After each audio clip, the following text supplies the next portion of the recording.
Mendoan menyatu dalam doa dan renungan dari Kisah Saja Katedral Purwokerto, Rabu 20 September 2023. Saya Romo IA. Selamat pagi saudari-saudara. Hari ini adalah peringatan Santo Andreas Kim Taegon dan Santo Paulus Chong Hasan beserta dengan kawan-kawannya. Mereka adalah para martir di Korea. Kita mohon agar keberanian sebagai murid dapat kita wujudkan hari ini sebagaimana para martir tadi. Maka kita bekali diri dengan kekuatan sabda dari Injil Lukas bab 7 ayat 31 sampai dengan 35. Dalam nama Bapa dan Putra dan Roh Kudus. Amin. Tuhan bersamamu dan bersama rohmu. Inilah Injil suci menurut Lukas. Dimuliakanlah Tuhan. Sekali peristiwa berkatalah Yesus kepada orang banyak, dengan apakah akan kuumpamakan orang-orang dari angkatan ini? Mereka sama dengan anak-anak yang duduk di pasar dan berseru-seru, kami meniup seruling bagimu tetapi kalian tidak menari. Kami menyanyikan kidung duka tetapi kalian tidak menangis. Sebab ketika Yohanes Pembaptis datang dan ia tidak makan roti dan tidak minum anggur, kalian berkata, ia kerasukan setan. Kemudian Anak Manusia datang, ia makan dan minum, dan kalian berkata, lihatlah, seorang belahap dan peminum, sahabat pemungut cukai dan orang berdosa. Tetapi hikmat dibenarkan oleh semua orang yang menerimanya. Demikianlah sabda Tuhan. Terpujilah Kristus. Saudari-saudara, kritikan Yesus dalam Injil hari ini merupakan sebuah fakta bahwa banyak orang tidak tanggap atas warta keselamatan Allah. Orang sibuk dengan dunianya sendiri sehingga tidak mempunyai kepekaan untuk sadar tentang sabda Allah. Karena kesibukan, orang jadi lalai bahwa salah satu penopang hidup di dunia ini adalah dari sabda Allah.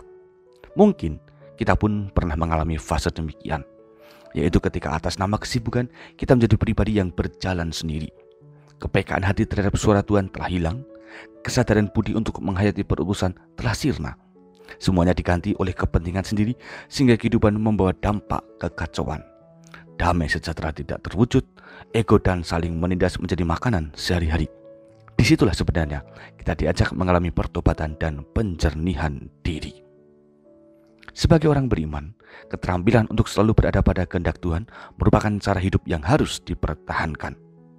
Menggapai kesuksesan duniawi itu perlu, tetapi jangan melupakan keselamatan kekal yang sudah diwartakan setiap saat oleh Tuhan sendiri. Keselamatan kekal sangat penting, sebab kesanalah kita semua nanti akan menuju. Bekal keselamatan terletak pada perjalanan hidup sehari-hari yang mana harus menunjukkan diri sebagai hamba Tuhan. Nah, saudara-saudari, pada hari ini, kira-kira kesetiaan dan ketaatan macam apakah yang akan kita wujudkan sebagai hamba Tuhan?